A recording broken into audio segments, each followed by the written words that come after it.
All right. Hey, Vikings fans. Welcome in to another episode of the Skol Hop. I'm Evan. I'm Austin. We're just a couple of dudes from Iowa. We like drinking beer and talking about the Vikings. Yeah, we do. And the beer we had tonight was really good. And it was probably more at home at a pizzeria. It was surprisingly good, though. It's kind of reminded me of a Lunchable a little bit. I don't know. You'll have to listen to find out what we mean by that. But we couldn't avoid talking about the Vikings quarterbacks. Yeah, and I think we're going to be talking about the Vikings quarterback position until they announce a starter for sure, and then probably, forever after that. But then we moved on to the wide receiver position a little bit. Yeah, there's a pretty notable player who recently got a big contract extension, and we compared that to a current Vikings player. Yeah, it was a lot of fun, great episode, so go ahead and grab a cold one and join us for episode 149 of the Skol Hop. Skol.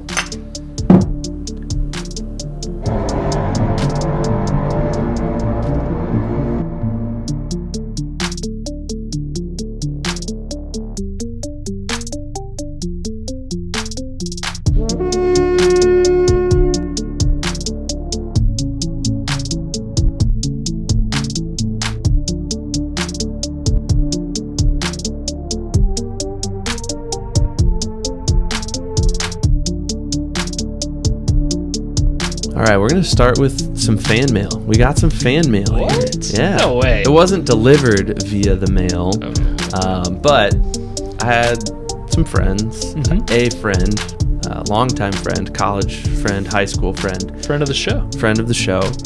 His family stayed here at my house. Okay. And actually one of his kids stayed right here in the Skol Hop studio. How lucky is he? And I came upon a note that he left us. I didn't know he left us Not your this. friend's kid, your friend. No, our friend. Yeah. Affectionately known as Dick Davies. Yep.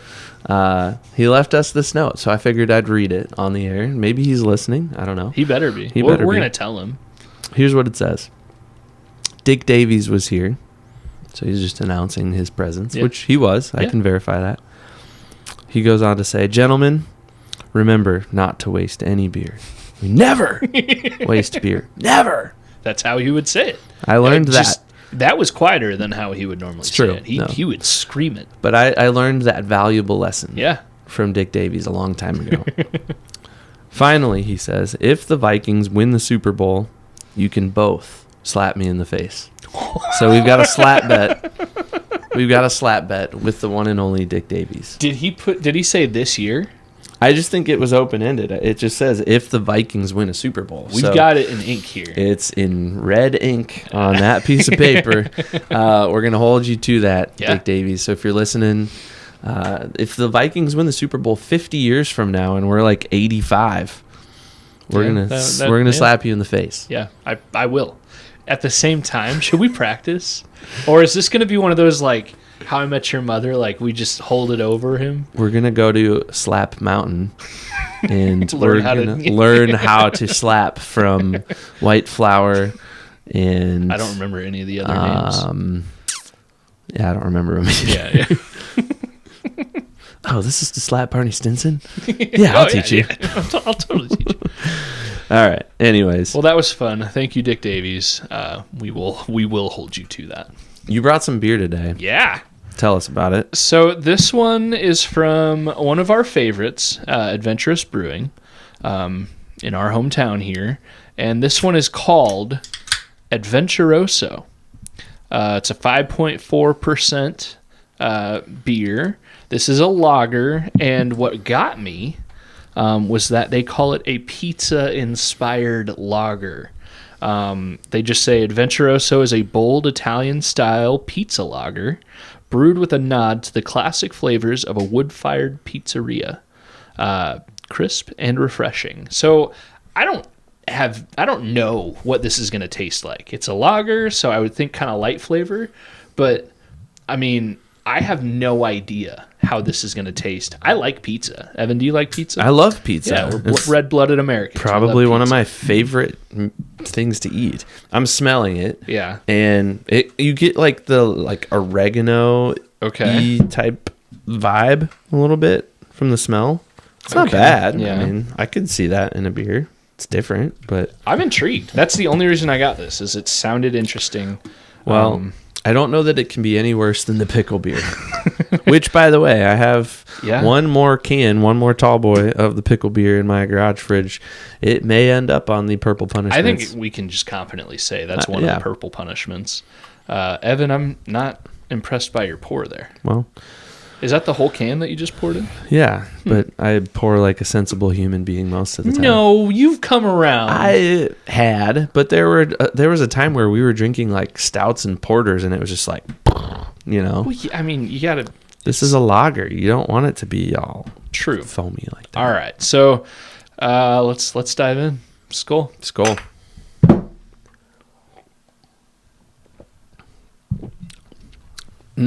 I get the pizza vibe for sure. It's not bad. It kind of tastes like those Lunchables.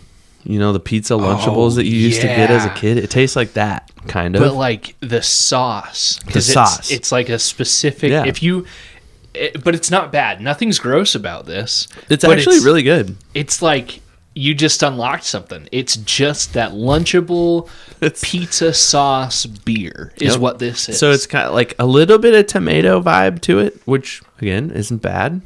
And then it's got oregano. Like, I get all this oregano in there, which is pretty common in tomato sauce, pizza sauce, you know, spaghetti sauce. Yeah, yeah.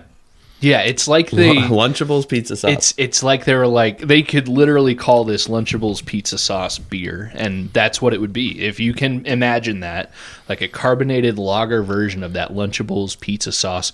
But it's not bad. I feel like some people could hear that and be like, that sounds awful. We've said it like 3 times, so let's assure the listener we are.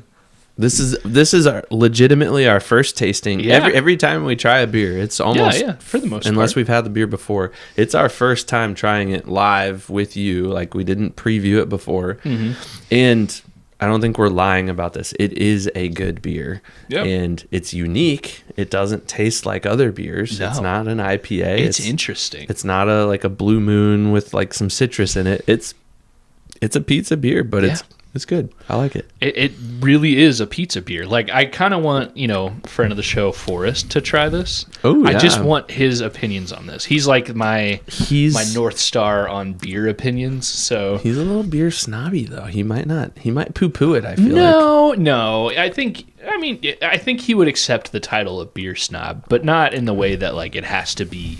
He's not like pretentious. That's true. He knows a lot about it, and he would explain to us probably like why how they got were the able flavor. To get that. Yeah, but he wouldn't be like, "Oh, it's terrible because they didn't age." Like, he's not pretentious about it. But yeah, I kind of want him to try. So, friend of the show, Forrest, I know you're probably on a plane right now. Go ahead, and when you get back, the Adventurous. I will say too, this is the first time in a while, and muscle memory kicked in when I took a sip with that big head that I had. No beer got in my mustache. Yeah. I'd shaved my beard, and my wife is super pissed about it. But yeah, I've got pretty well a clean face right now. And that first sip of beer, like, I went to go flick my mustache, clean, and it didn't need it. So maybe I'll keep it clean. Speaking of friend of the show, Forrest. You brewed a beer with him, not a beard. Not a beard. That came out wrong. You brewed a beer with him like less than a week ago. Yeah, I think, right? So for a while now, he's been talking about how he's been wanting to brew an Oktoberfest. And I was just like, hey, let's do it. And so Oktoberfests, they're brewed a little bit, or they ferment a little bit differently. You need it more cold than most other beers, and it takes a little bit longer, so you start the process a little bit earlier. So yeah, we brewed it this past weekend, and we'll be able to try it, and maybe not officially on the show. Maybe we can try it on the show, but it can't be the main beer. In conjunction with something else. Because we did brew it at his house in Illinois. Yeah, that's that cannot be the primary beer. Yep. I did think of a few cool names if the Skol Hop ever brews an Oktoberfest, and I'll let you know those off air. I don't want anybody to steal those. So good call. Yeah. But yeah, this Adventuroso, it's interesting. It's like they were in a meeting room one time, or probably brewing a different beer, and they're like, you know what I've always wanted to try? Lunchables pizza sauce beer. And somebody was probably just into it enough to say, let's try it. So I like it. You know what? I think we could draw a comparison, perhaps, from this very unique beer. I don't know where you're going, and I'm so excited. To the Vikings quarterback competition. I don't know. I'm just throwing darts out All here. roads lead to the Vikings quarterback position. Kyler Murray's. He's that pizza flavored beer that the Vikings haven't tried yet, and they're gonna give him a try this year and see what happens. I don't know. It was a stretch. Yeah, you tried. I did. I gave it the old college try. Mm-hmm. But that is kind of the big theme coming out of training camp. Training camp started, like a week ago? We're a solid weekend. I think as of recording, we're on like day 2 or 3 of like full padded practice. Yep. And of course today they didn't have padded practice, but I think the first padded practice was early this week, Monday. Excuse me. So they're still early, and a couple good things. Knock on wood, nobody's hurt yet. I think James Pierre missed a day or so. He tweaked something, but it sounds like he's going to be back. And they're still being a little cautious with some guys. But before we dive into the quarterback position, sounds like Caleb Banks is participating. The injured first-round pick, he's participating and looking good. So that is nice to see. I've seen some people on Twitter say things like, hey, if he's actually healthy, holy cow, the Vikings got the pick of the draft. So we haven't attended training camp. We're not close enough. We don't live close enough that we can do that. So we're at the mercy of Twitter and videos and that one guy that posted all the videos the one day when he shouldn't have. So just like everybody else, all the listeners, that's where we're coming from too. But yes, sounds like training camp's going well. And regardless of what you think of either quarterback, sounds like the defense, as they always are in the beginning of training camp, is a step ahead of the offense. But you expect that, especially when you roll into the training camp with a guy who's young in JJ McCarthy and another guy who is learning this offense for the first time in Kyler Murray. So, well, and you also expect that because of Brian Flores, who's just one heck of a coach, and he's got a good core of guys coming back with like Josh Metellus, Blake Cashman, Andrew Van Ginkel, and even Dallas Turner, who is kind of this young up and coming player. You've got a good core that you're building around. Of course you're going to look good in the first couple of days of training camp against your offense. You're going to expect that. Absolutely. But, the quarterback conversation continues to dominate, though. You are still wearing your JJ9 jersey. Yeah, I said, and importantly, I will wear this until it is announced that JJ is not the starter. So this could go on for the next 10 years, or more likely, this is one of the final times I will be wearing this on the podcast. So you never know. It sounds, if you were to look at Twitter and believe all the big names, it sounds like Kyler has been more consistently good. Not perfect, but as far as having good days and good plays, Kyler seems to be a little bit more ahead. And especially with the pads on, sounds like, over the weekend and with pads on, Kyler was, again, more consistently good. So this might be it for JJ, unless there's news that we haven't seen, haven't heard. But I do want to say, if you too, listener, are like me and are a JJ believer and a JJ fan, it's okay. It's okay if Kyler Murray wins the job, because what's most important, obviously, is that the Vikings have a good team this year. I was listening to Alec Lewis's podcast. I think it's just called The Alec Lewis Show. He's really good. I like his stuff that he posts and writes, and obviously his podcast. And he was kind of comparing this training camp so far to the training camp of 2024 with Sam Darnold. And he was saying, it's okay if the offense is looking slow a little bit, because even in training camp with Sam Darnold, there wasn't a lot to be excited about. I think he specifically pointed out that year that the Vikings traveled to Cleveland and had joint practices with the Browns. And I think he said something about one day after a practice in Cleveland, he was in his hotel room thinking like, man, this season's going to be rough. Like, Sam Darnold didn't look great at all. That looked terrible. And then Sam Darnold went on to have the season he did and earned himself a good contract with the Seahawks. And then we know the success he's had since then. So it's still early. I mean, even if you're a Kyler guy or a JJ guy, like, neither of them look like supermen. We don't have Peyton Manning on the field right now, but it's still early and they can still play well. And the only clips that I've seen two. I've seen one of Kyler, and it was a deep shot to Justin Jefferson that JJ caught. It wasn't Justin Jefferson. It was, unless there's a different one. There's a different one, I think, that I saw to Justin Jefferson. But maybe there's another one. I think the one that made the rounds was from Kyler to Dante Fleming, number 19. Okay. And it was deep to the side, and Fleming caught it on the sideline and fell down with it, and it was a 50-ish yard pass. There's another one that Jefferson caught on the sideline again, right side, and then ran it in for a touchdown. It wasn't a touchdown, but I mean, so I saw that one, and then there were, I think, one or two throws from JJ McCarthy that were these like mid-range check down throws because the long route wasn't there, and both times the receiver dropped the ball. And that's just, I think, been emblematic of what people have been posting about these guys, and like all the clickbait people, all the rage bait people out there are posting those videos to support their side. Oh, look, Kyler's the guy. Oh, look, JJ's not the guy, right? Like, whatever you want to do, whatever, pick your poison. You want to promote the new guy, or do you want to, downplay the third-year kid, whatever. I think people are really buying into one play, one throw, one 30-second clip, not even 15-second clip of training camp, where these guys are literally going out every single day, working hard, putting all sorts of stuff out there.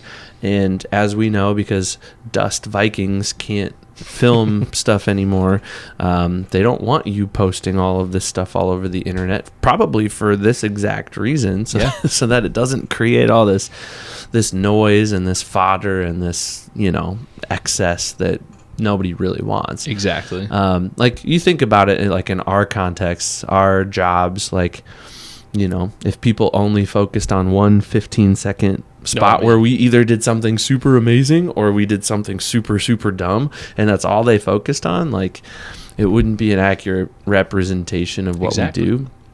So I'm still going to hold to my position that I think Kyler Murray is the better quarterback. I think he's got more experience. I think he's more talented.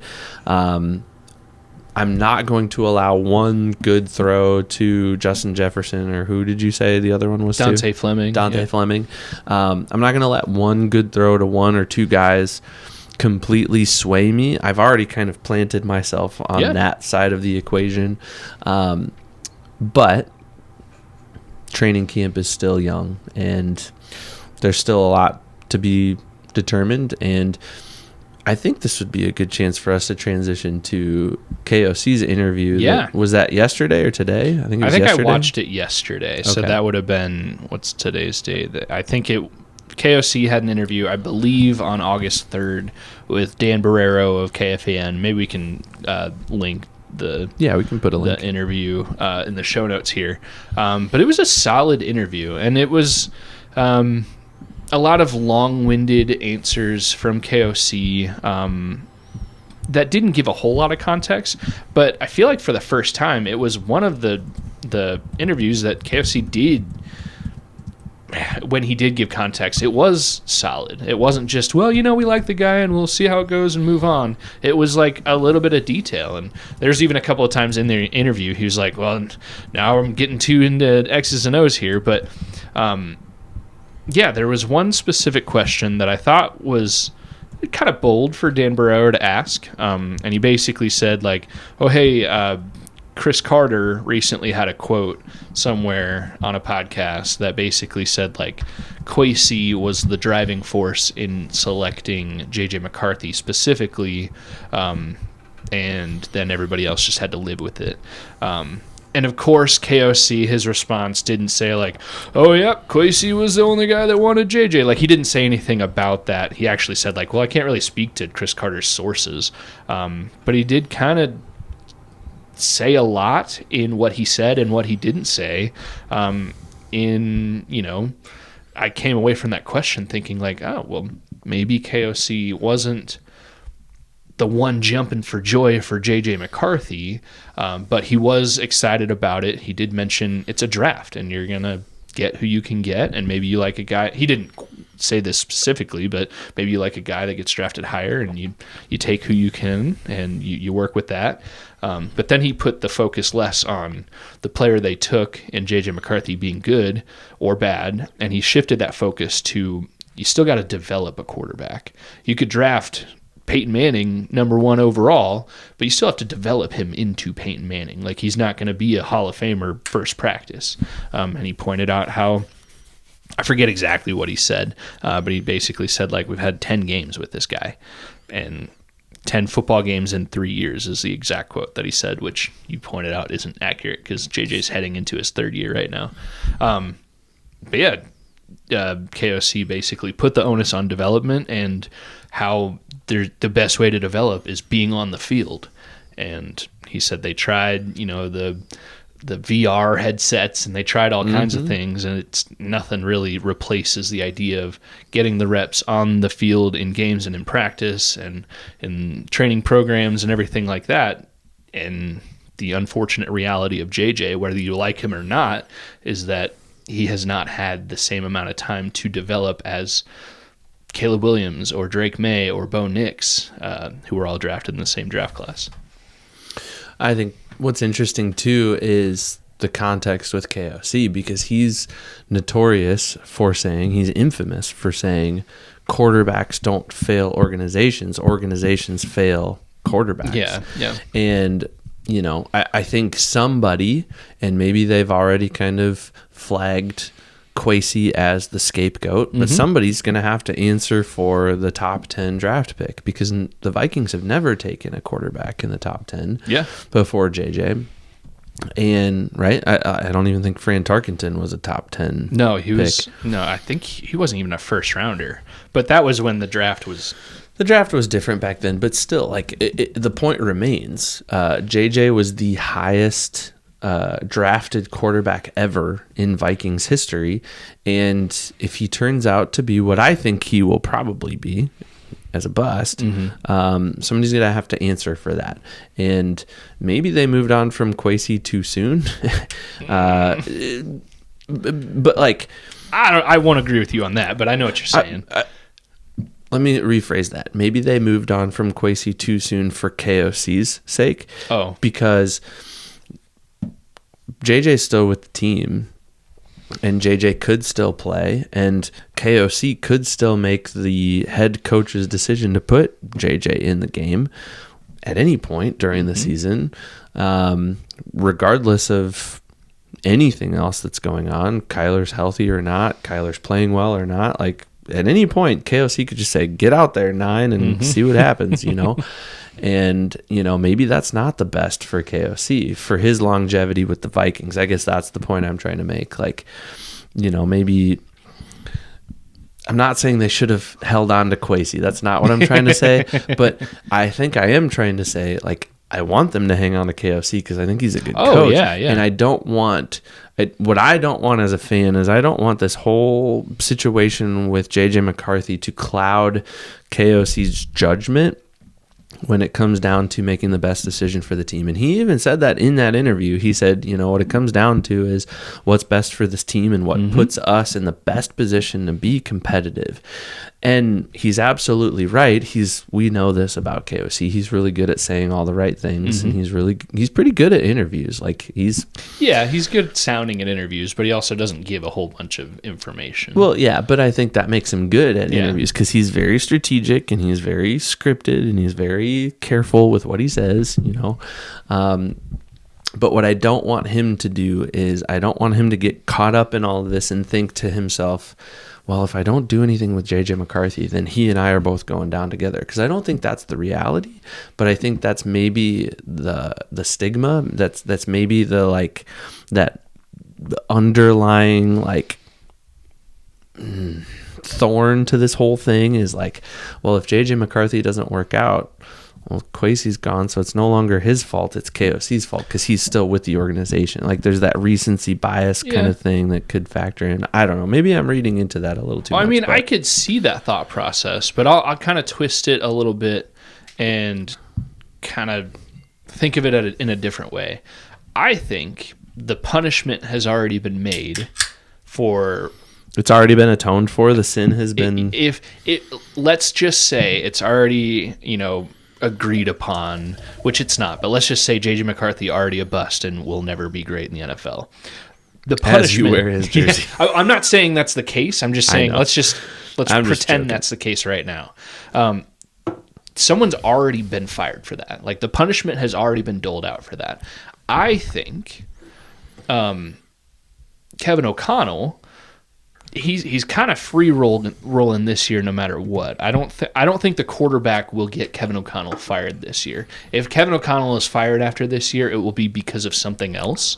But if you think about the quarterback situation specifically, like he can just say like, I tried with JJ and it obviously wasn't going to work. Kwesi's already been fired for JJ. Pretty much. And I tried, and we brought in Kyler, and let's just say in this scenario, neither of them are great. And, whoever starts off the season. He did express his love for Carson Wentz. Like in that interview, he was like, man, I love Carson Wentz. He's the best. Yeah, he did.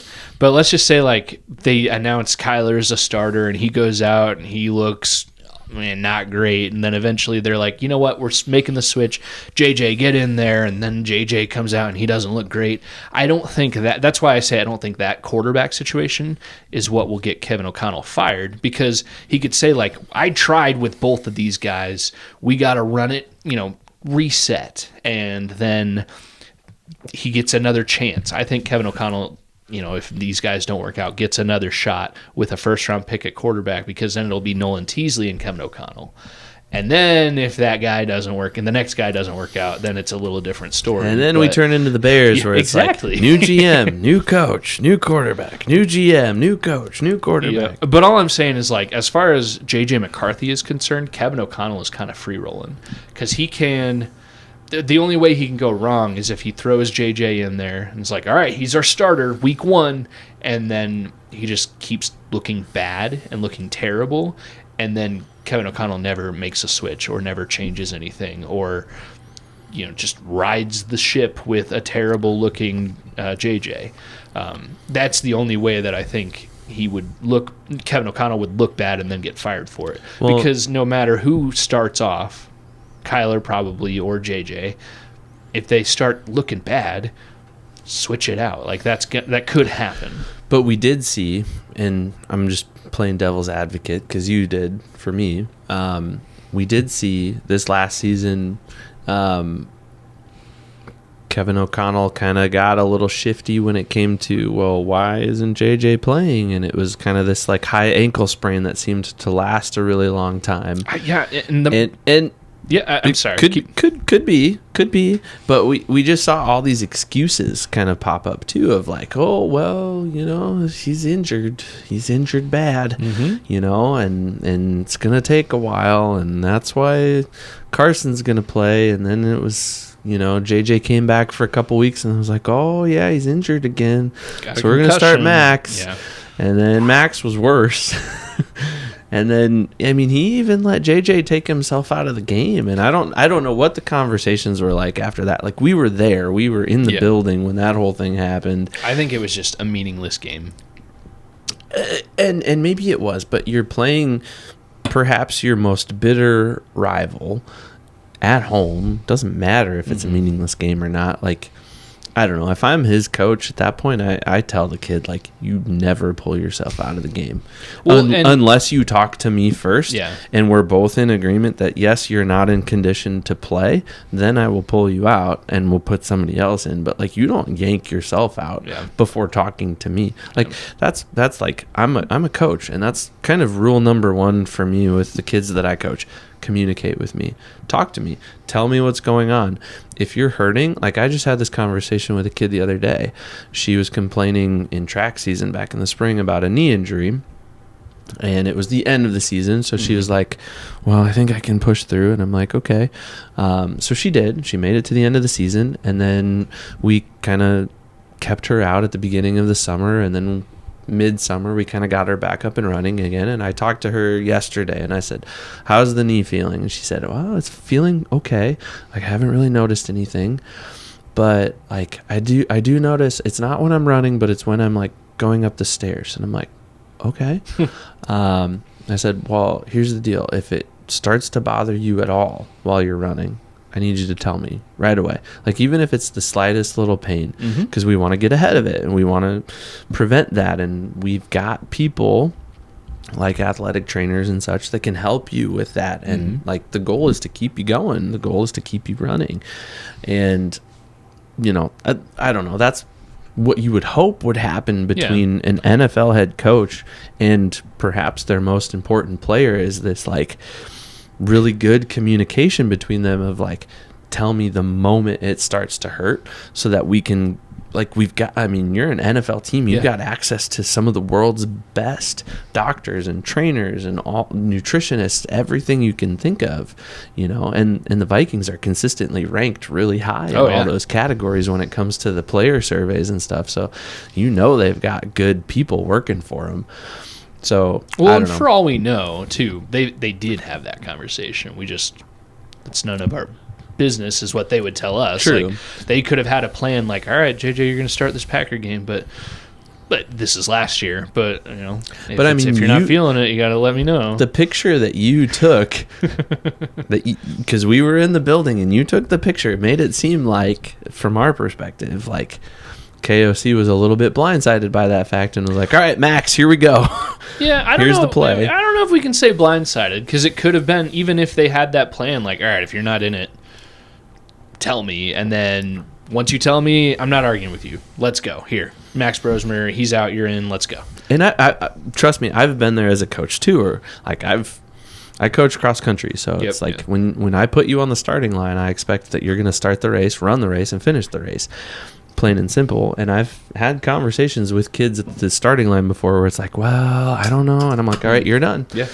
Next one up, you know, like I don't dilly-dally on those decisions. Like, if you're wavering at all, I just yank you right away. And if you don't think you can run, then you're not going to run, you know. But maybe that's, I don't know. I'm different, and cross country is different than football. I get that. But all this to say, I think we are not nearly done. We are not even close to being done with this quarterback journey that we've been on. No, but I do think a starter will probably be named within the next couple times we record the Skol Hop. Agreed. What is this, episode 149? I'd say by episode 152, if not earlier, we're talking about how they have announced the quarterback. I would hope so, because a lot of people have said it seems like a natural timestamp on this is going to be that joint practice with the Ravens, which I think is like the 16th or something like that, somewhere around there of August, mid-August. So I think that just seems natural for KOC to want to have a starter named so that you can go into those practices with a true clear-cut, at least week one starter. All right. We've definitely beat this horse to death. And, I almost spilled that, and I'm actually kind of proud with how I you did great. I saved it. And you did this. Yeah, the muscle memory of wiping my mustache off is never going to go away. And then once it finally does, it'll get just long enough that I'll have to start doing it again. So, well, beer 2 should lead us into segment 2. Let's do it. And we talked about this a little bit pre-show. Zay Flowers, was it today, yesterday? I think it was announced today. Ravens wide receiver Zay Flowers. He signed a 4-year, $140 million extension with the Ravens, which that's big. And it's definitely interesting for Vikings fans because he was drafted the same year and one pick before Jordan Addison. Yep. Now, Zay Flowers, we've got it pulled up here. And maybe we can even put these stats for sure on the screen. I don't know. I always do that. I ask you to hey, maybe you can just produce a little bit more here just because I had a random whim. Can you screenshot yours? Do you know how to do that? Yeah. Because you got a new computer over there. I did, yeah. I joined the Mac world. So we've got the stats again of Zay Flowers and Jordan Addison head-to-head in their careers in the NFL. And Zay Flowers on a lot of them, just a little bit ahead. But it's not like he's, a Hall of Famer while Jordan Addison should be cut right now. It's not that different. No. But it's Zay Flowers is a little bit ahead. So we should be talking about how Jordan Addison might be looking to get an extension. Yeah, you need to send that to me. I do. I was just trying to keep my brain going without... You're doing great. I just don't want to not have it and not be able to... Here, just click the little share button up at the top there. Oh, there we go. Okay. And then text it to me. Oh, and then done. I just did it. That's how easy MacBooks are, man. It's money. Amazing. All right. So, yes, Zay Flowers is, in most respects, better than Jordan Addison, but we talked about this. They play different roles on their teams, right? Zay Flowers is the wide receiver 1, and he also kind of plays this RB 2.5 kind of role too, where he's kind of this he's in the backfield quite a bit, and he definitely... I mean, he's got 27 rushes over 3 years, so was that 9 a year? Yeah. But more than Jordan Addison. Yeah, Jordan's got 6 rush attempts. And Jordan's stats are a little bit skewed because he had that one really big 65-yarder, what was it, against the Lions? Yeah, in the Christmas game. That was the game winner. So I think it was 60-something yards. But importantly, Jordan Addison has 6 rushes for 103 yards. And I think 65 of those were in that one rush. So, yes. Yeah. They're skewed. There's a little bit of a mismatch there. But again, these two guys play different roles on their team.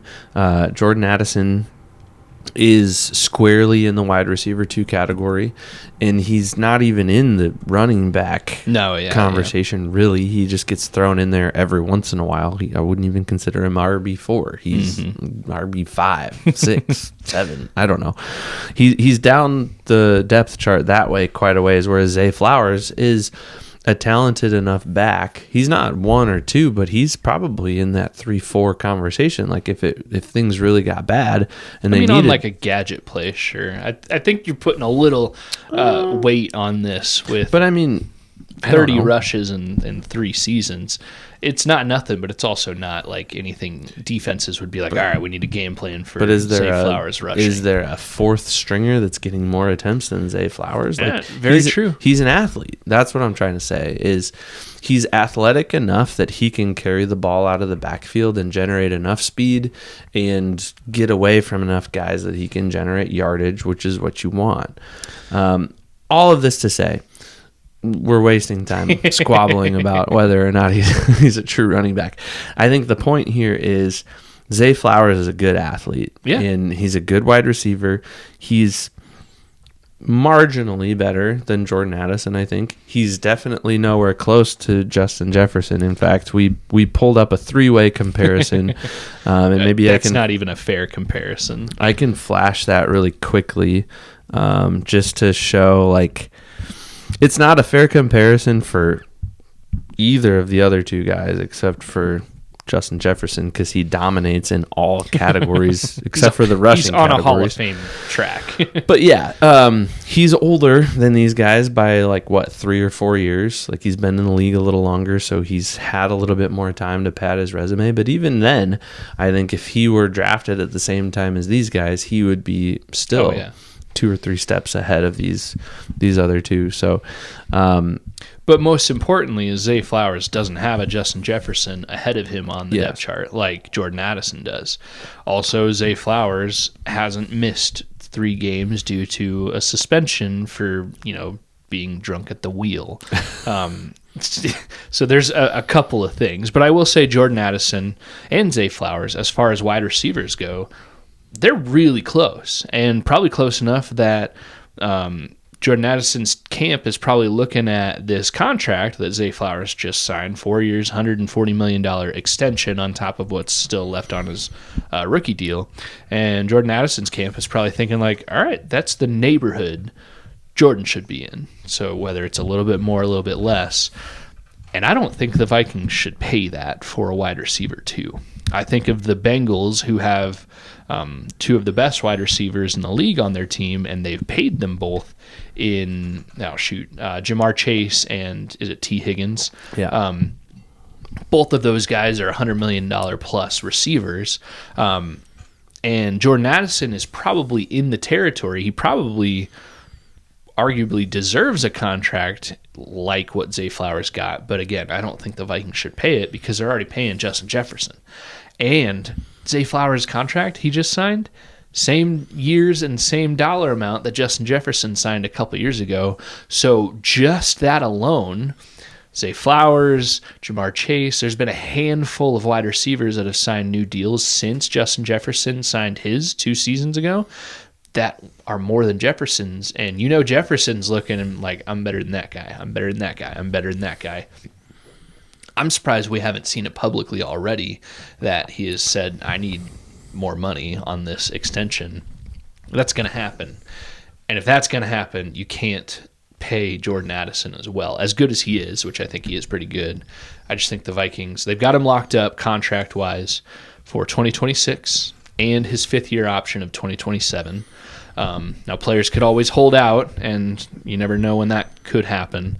But I think the Vikings should look to trade Addison away if they can get a good deal before the start of next season, if they can do it, even during this season, if it makes sense. And I think what's interesting about Jordan Addison is he's still on his rookie contract, right? And they exercised the 5th-year option on his rookie deal, so he's making $4.3 million this year roughly, and then he'll make $18 million next year, which is a good 5th-year option. Yep. Yeah, and that's a good bump for a kid his age, coming into the league on his first contract. To get that 5th year shows confidence that you're a good player. But I think you're right, not only because of Justin Jefferson casting this big shadow over the organization in terms of salary cap space, but you also have to consider Jordan Addison and the off-the-field issues, Yeah. Like, there are certainly teams out there that will snatch Jordan Addison up right away. Oh, yeah. As a wide receiver 1 even. And we've been saying that for a while. Yep. And we'll look back fondly on the 5 years that we got with Justin Jefferson and Jordan Addison, and the drunk driving and all that other stuff, all that behind. Like, we'll look fondly on these years and be like, man, those were some good years. And Justin Jefferson is only going to get more and more expensive, especially if he continues to play at the level that he's played, which I don't think anybody expects him to take a downturn. And we've only seen positive things out of him and his camp. He keeps just saying all the right things. I've even seen, like, he's working with all these young kids and he's coaching them essentially. Like, he's doing camps and stuff and, like, giving them feedback. And I don't know what he's making, and I don't know if there's money attached to all of that. There might be, but he's just doing all the right things, and he's going to be, I don't know, before Justin Jefferson is done, he'll be almost a $200 million guy. Oh, career-wise? Career-wise. Probably, easily. I think he's already at like 80-something, almost 90 cash that he's made. Yeah. He's got at least one more big contract in him. Yep. And that's part of why I'm saying the Vikings can't pay Jordan Addison, because if they're going to have any hope of paying Justin Jefferson, I think they're going to have to pay Jefferson before his contract is up. I think he's with the Vikings currently through the 2028 season, and his contract has a void year in 2029. So they'll need to pay him before 2029 season. And I think it'll be even before then. I think at some point Jefferson's going to be like, all right, guys, hey, it's now, and it could be next offseason. He could say like, all right, it's time. Like all these other receivers have signed bigger deals than me. And I get when he signed his deal, he was the highest paid non-quarterback in NFL history. But now that has changed. These deals change all the time. Like somebody leapfrogs another guy 10 minutes later. But it's not unrealistic to think that Jefferson, in a respectful way, will come to the Vikings and be like, hey, Nolan Teasley. And his agents will go and say, like, Jefferson's worth more than this. The contract, or the salary cap has gone up more. Like, you need a new deal now. And you just can't do that if you also give Jordan Addison a $140 million contract that somebody will probably give him. Now, Jordan Addison, he's never had a 1,000-yard season, which Zay Flowers has had 2 of them in 3 years. And you could say that's because of all the reasons we've already listed out. Justin Jefferson's ahead of him. Jordan Addison missed a few games due to suspension. There's been a varying amount of quarterback play level in Jordan Addison's career. But yeah, I think the best thing for the Vikings would be to get the trade value out of him before it's too late.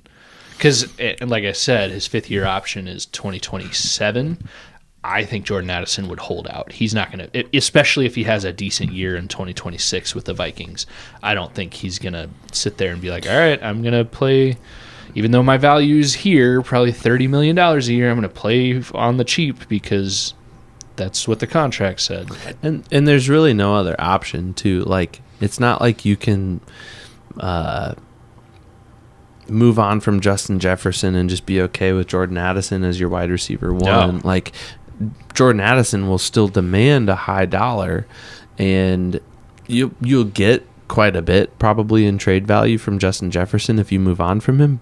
But I don't think anybody wants to move on from Justin Jefferson. I don't think any fan in their right mind wants to move on, nor do any of the executives in the front office at the Vikings want to move on from him. And importantly, it sounds like we've never heard anything from Jefferson to say that he wants to move on. Correct. So I think the only sensible option is to move on from Jordan Addison. Yes, it's kind of like this like Randy Moss, Chris Carter type of tandem that you had for a while, and it was great. But all good things must come to an end, and yeah, I'm in agreement with you on this. I think you get the trade value out of him, possibly even at this point next year or before, like before he's got that 5th-year option and before he holds out in camp and stuff. Like you try to avoid the drama and you try to maximize what you can for him, and maybe bring in some young talent that you can develop behind Justin Jefferson and allow Justin Jefferson to like coach up and bring up a little bit. Now, importantly, you just mentioned it, behind Jordan Addison. Maybe that young talent's already on the roster. Maybe if what's his name? Number 13. I'm looking it up. Why can I not think of his name right now? Hang on. This is so dumb. But anyways, 2nd-year wide receiver. He was a 3rd-round pick last year. If he turns into something, Ty Felton. My goodness, I'm so embarrassed. But yeah, if Ty Felton has a 2026 that makes you think like, all right, he could be wide receiver 2, then that makes getting, moving on from Jordan Addison a little bit easier. If Juwan Jennings comes and has he's only signed through one season this season with the Vikings, but maybe Juwan Jennings, if he has a decent year, and after this year is like, I'd like to stay in Minnesota.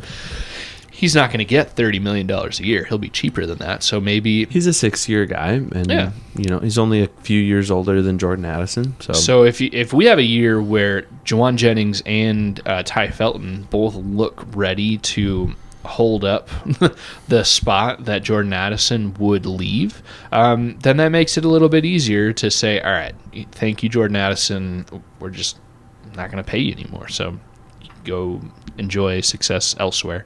But that is important. Now, it is tough if Jordan Addison has a great year and Juwan Jennings and Ty Felton, nobody else shows anything, then that's a tough decision, because what are you going to do? Get rid of Jordan Addison and then draft a wide receiver in the first round when you might need a quarterback? Or you never know. It makes it difficult. It makes me happy that we are not Nolan Teasley and have to make these decisions. But that is one to keep an eye on, and one at a skill position that is really flashy, so it's going to get a lot of airtime. But yeah, good for Zay Flowers getting that deal, and Jordan Addison will, unless he gets in trouble again, will probably get a deal very similar to that. You know what's not flashy but is really good? What's that? This beer. The Lunchable pizza sauce beer? Yeah. It's not flashy. Like, even the can art isn't like super flashy. It's got this pizza on the front of it, and then it says Avventuroso. Yep. It's hard to say. Avventuroso. Yep. It's not even Adventuroso. Avventuroso. It's 2 V's instead of a D. They were having fun with this one. They did. And rightly so. It's just kind of a sneaky good beer. Yeah. Like, I would not reach for this if I were buying the beer.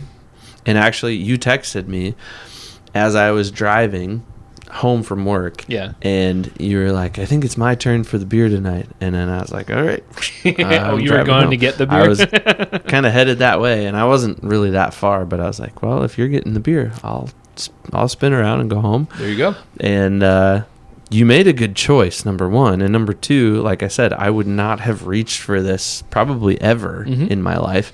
I would have looked at it and I've been like, ugh, pizza beer. It's interesting. That's why I sound grabbed good. it. And this interesting is a good way to describe it, but it's interesting in a good way. Like, I'm going to finish 2 of them and I'm not going to have any regrets. Yeah.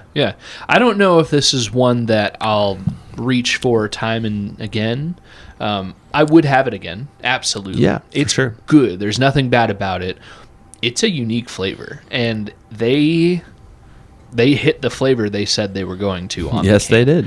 I have massive respect for that too, by the way. I would encourage people to try this. I would gladly have this again. I don't know if I'm going out right now on my way home to buy some more to keep in the fridge and have all the time. But it's good. We should probably get some to Forrest at some point. I will have this again because I want to hand one to Forrest. He needs to try one. Yeah, you let me know what you think. Lawnmower scale. It's not a heavy, deep flavor. It's not thick, but it's also not like citrusy. It's not super light, and there's refreshing qualities to it, but it's not like chugging a Gatorade. You know what I mean? Like, I'd give this like a 6.3. Oh, okay. Yeah. It's actually a little higher than I thought you would go. Yeah. It's a lager. It's light. It's refreshing, but it's not like a tart, refreshing, super refreshing, like I could drink 8 of these or even have one in the shower after the lawnmower. Like the double fisting action.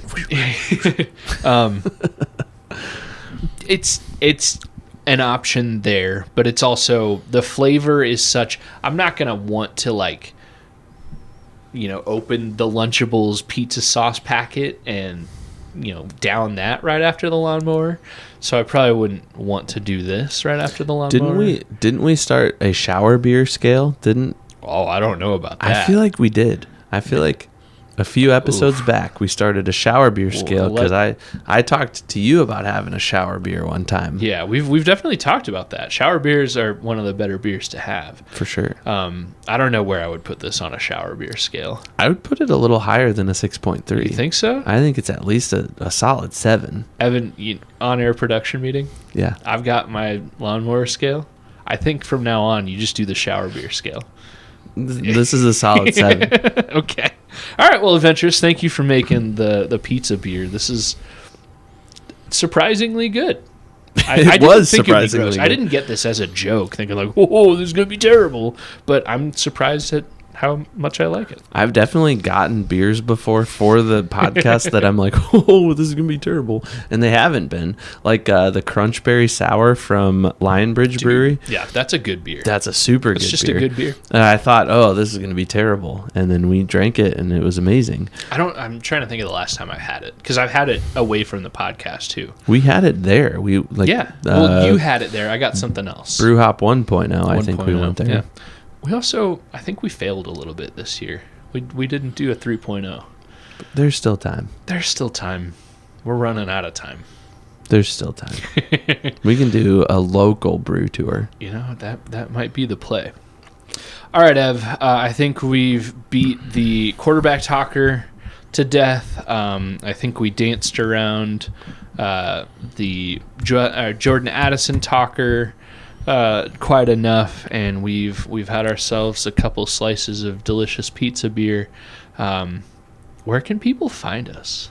Just Google us. Just find us out there. This is the Skol Hop. Just do it right now.